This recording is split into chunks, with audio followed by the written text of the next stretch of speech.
Hi. Okay. The real purpose of semen retention. Now, this is gonna might be heavy or a little like too much for some people, but man, I just gotta share. I gotta say, I like starting at the end of things, and then uh, I like to just start at the end, and then we can work backwards and see where someone's at.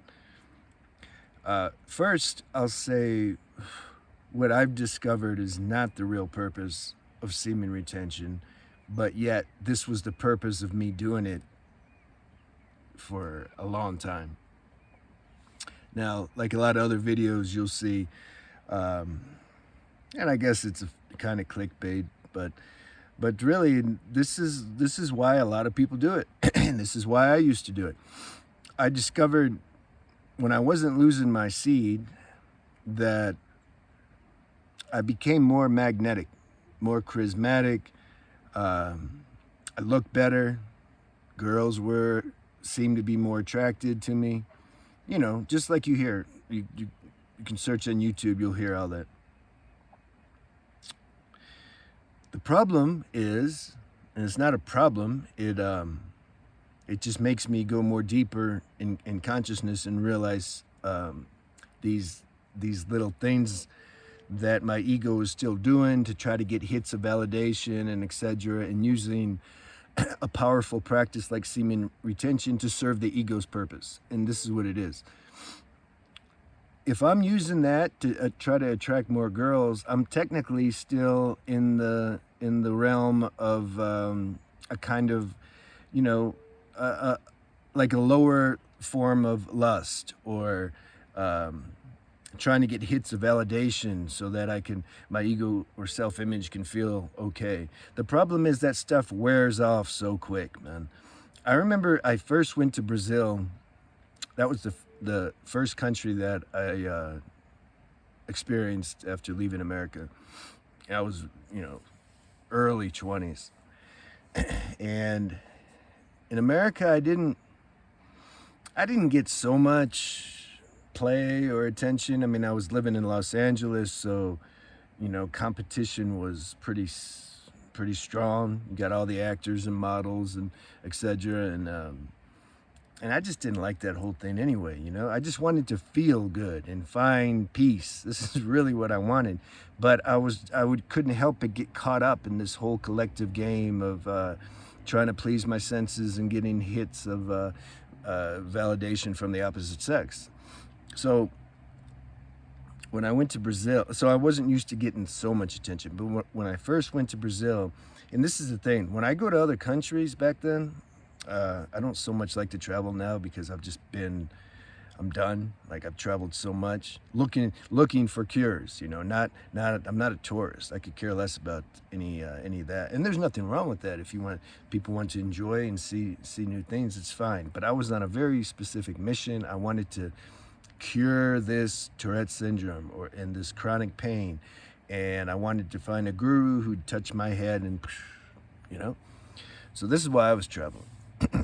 But I couldn't help but notice still when I went to Brazil, the female attention, because I go to villages, I go to small spots. I don't go to tourist spots, so that they're not used to seeing a lot of foreigners. And the attention I got from the women there, oh, I mean, man, it blew me away. It was like something inside was starving for this female attention. And I went to Brazil and I got it. And I also got it in India and Thailand and Bali. But I'm just saying, Brazil was my first taste of getting this female interest. And it made me restless as hell. I just would stay up all day and night walking around where girls hang out and just getting attention. I wasn't really interested in having sex. I didn't want to get too deep into that because of the drama usually that comes afterwards. I wasn't looking for a relationship. Or sex. Something happens after you have sex, for at least for me, at least for the people that I've had sex with, and I haven't had a lot of sex, but something changes. There's some energetic exchange, and it's just, I've found it's not the same afterwards. Feelings get brought up, And that's another topic. I'm gonna make a video about that. But so I was getting all this female attention, and I couldn't get enough. You see, this is what I discovered. I couldn't get enough because the hit of validation and interest would last maybe, a few seconds, and then I'd have to get it again from another girl, and it would just keep wearing off. And I realized, wow, even if all 4 billion women on the planet were giving me attention, it wouldn't be enough. I'd have to go conquer Mars or somewhere. But yet I couldn't stop. This hunger, this desire for it, I couldn't stop because I had so much energy because I wasn't losing my semen, you see? So I was retaining the vital force on a physical level. I was retaining semen on a physical level, but I was still burning it up mentally.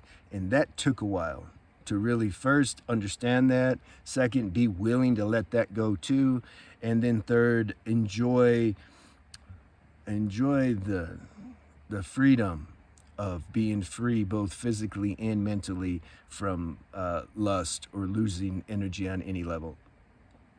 Because when I'm like focused on getting attention from girls, if that's my motive for retaining semen, usually it's going to be just a question of time before I go back to masturbating or watching porn or whatever. And because it's setting that propensity up, and it can take a while, but for me, that's what would happen. And also, I'm losing energy when it's like this. Whatever we give our attention to, if I'm focused on something, I'm giving energy. I'm losing some energy because I'm burning some energy because I'm focusing on something. Just pay attention and see, That's why meditation can be such a revitalizing thing, because you're not focusing on anything.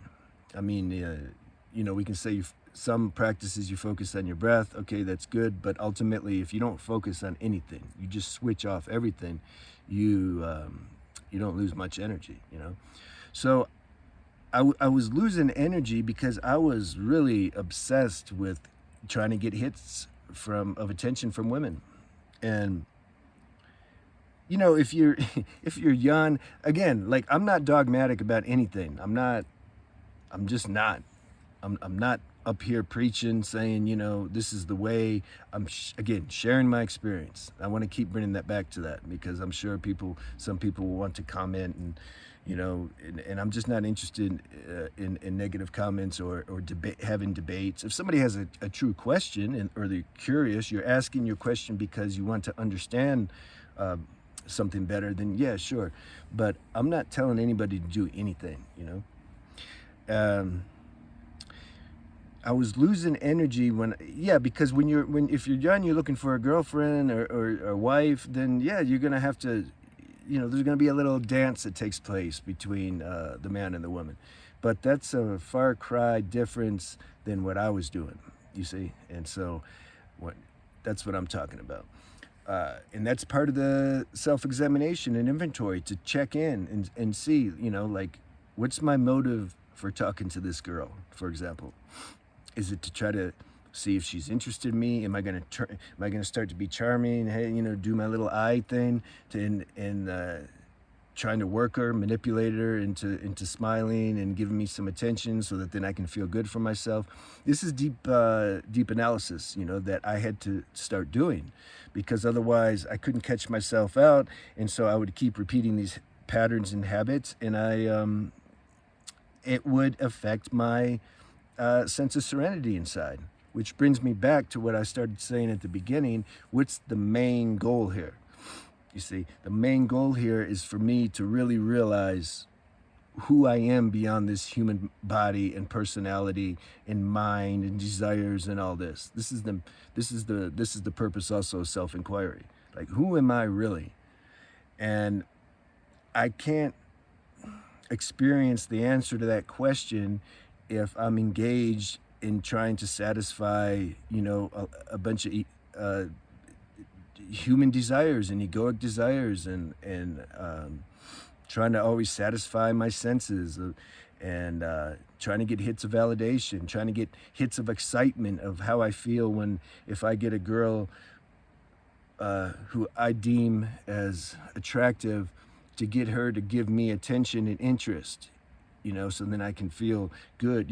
Like something inside got tired of playing that whole game, But you have to play that for a while, and it's fine, man. Enjoy, because I enjoyed it for a while. But I'm just saying, be conscious when you do it.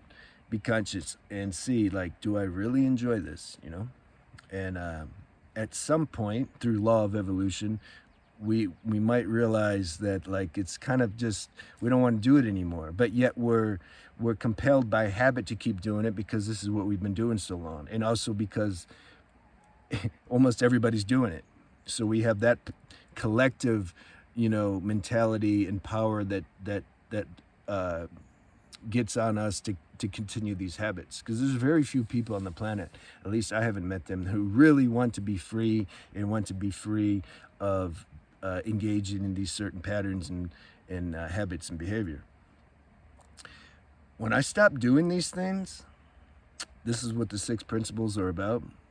When I start to align, when I give up things that aren't serving me or that are keeping my mind busy and keeping me identified with ego, when I start giving those things up, automatically I start to realize, like, wow.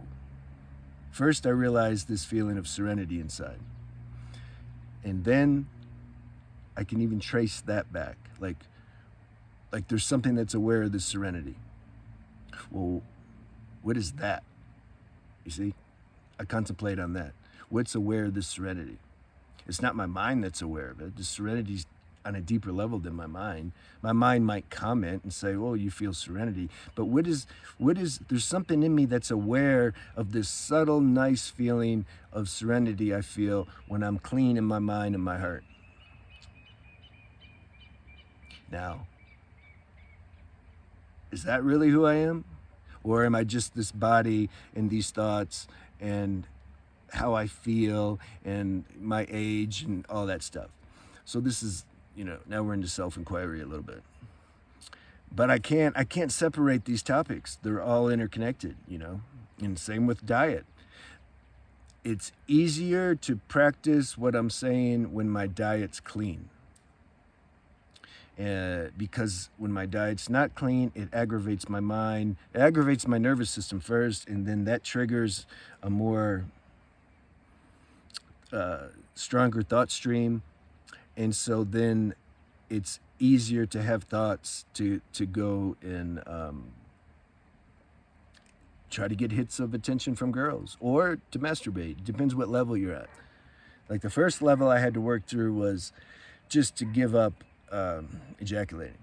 Then the next level, I think I mentioned in the last video, I still wanted to masturbate, but I was following, I was justifying this by following this Taoist practice where you get close to the edge and then you stop and lock it and then try to bring the energy up. And yeah, okay, it's fine, if one wants to do that. It didn't work for me, What would end up happening is I would just continuously get hits of dopamine over and over again, and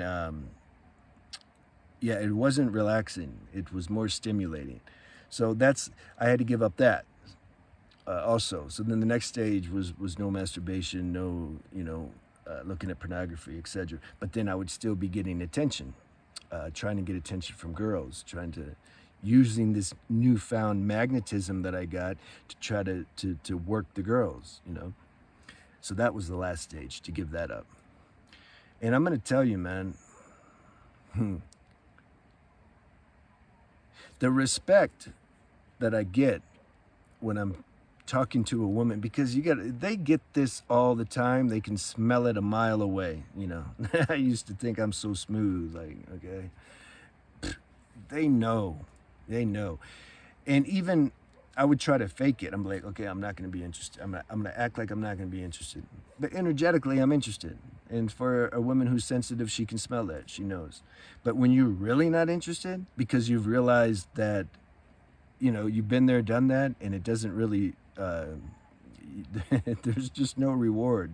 A few seconds of euphoria, it's like, So when you're really not interested, and then you're talking to a woman and you're just seeing her as a woman, as a human being, no different than when you're seeing a man. It's not like there's not a thing in the mind that goes off and says, whoa, I'm talking to a woman. Okay. Yeah, I'm talking to a human being. And they really appreciate that. Even if they don't think, and what might happen is they'll start working you. Like I've had that. They're like, well, he's not giving me much attention. Let me turn on my charm too to see if he's going to react.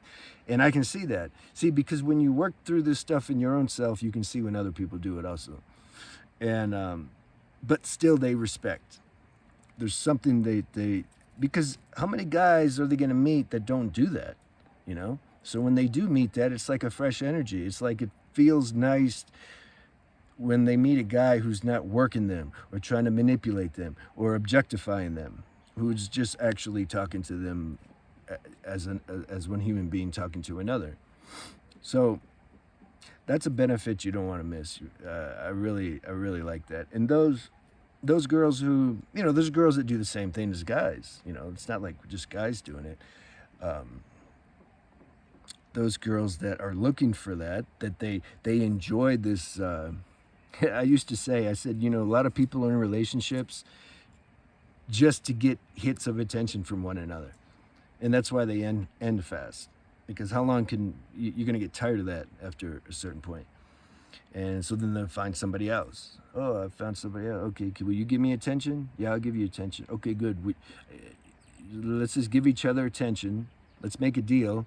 And we're going to just give each other attention, try to boost each other's self-esteem, but let's not tell each other that's what we're doing. Let's call it love, There's all kinds of mind tricks, man, that people are caught up in. And myself, I was also caught up in that whole thing, and I'm not today. And so this video is for those people who have reached a level of, you can say, spiritual maturity or consciousness where you also don't want to be caught up in that, but yet the habit to do it is still strong, and you don't really have the support of others who aren't doing that, because there's a power.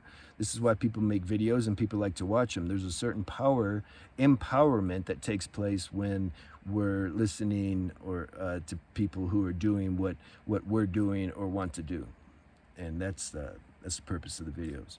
So let me know if you enjoyed that, and I'll talk to you soon. I enjoyed this topic. Like I'm gonna keep thinking, like, what else can we talk about? But if you leave me questions, it'll be even better.